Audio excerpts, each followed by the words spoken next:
Şanlı ana medalisini kabul Kurdoğluların ailesi Bavurçu köyünden. Bu ailede 10 uşak var. 6 kızcağız, 4 de çocuk. Как отец могу сказать, что это большая... Çorbacı olarak varınca nişanlayalım, hani bu büyük bir cevapçılık hem büyük sevinmelik tam. Вопросами, но это не сложно, это радостно. Nikolay Kurdoğlu'nun karısı Aksana nişanlayıranye hepsi uşaklar doğdular sevgide hem saygıda. Çok uşaklı aile için Aksana düz giderdi ta küçüklüğünden. Datya büyün onun düz gitmesi gerçeklendi. O kabul etti şanlı ana medalisini. У меня очень хорошая опора, защита, помощь, поддержка во всем. İsterim söyleme hani 10 uşağımız bizim sevdamızın bereketi. Biz pek kısmetliyiz. Benim pek kahve yardımcım var. Biz evde değil yapalım işleri 50-50'ye ama 100-100'e yaparız. Pek kısmetliyim. Не просто, но хорошо и радостно. Я хочу сказать, что 10 детей – это дети любви.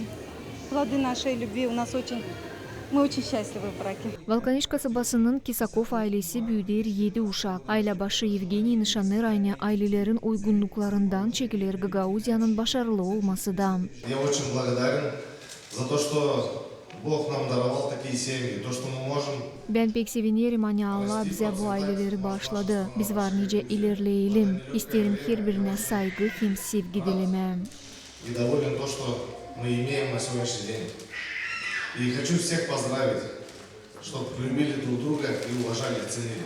Gagauzyan Başkanı Irina Vlah kutladı çok uşaklı aileleri hem nişanada hani Bakanlık Komitetin baş niyetlerinin birisi durgutma yaşayanların aşırıya gitmesini hem zeydeletmeye duan uşakların sayısını.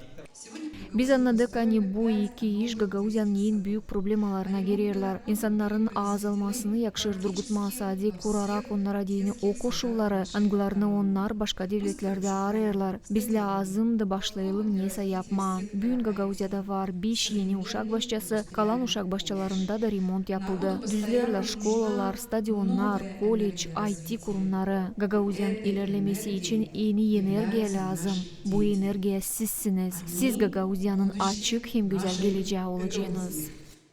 Ana hizmeti hem örnek ailelerin kurulması için şanlı ana medallerini türlü uğurlarda kabul ettiler Gagauzya'nın 10 çok uşaklı anası. Alona Terzi, Sergey Georgiev, Maria Kazaku, GRT Haberler.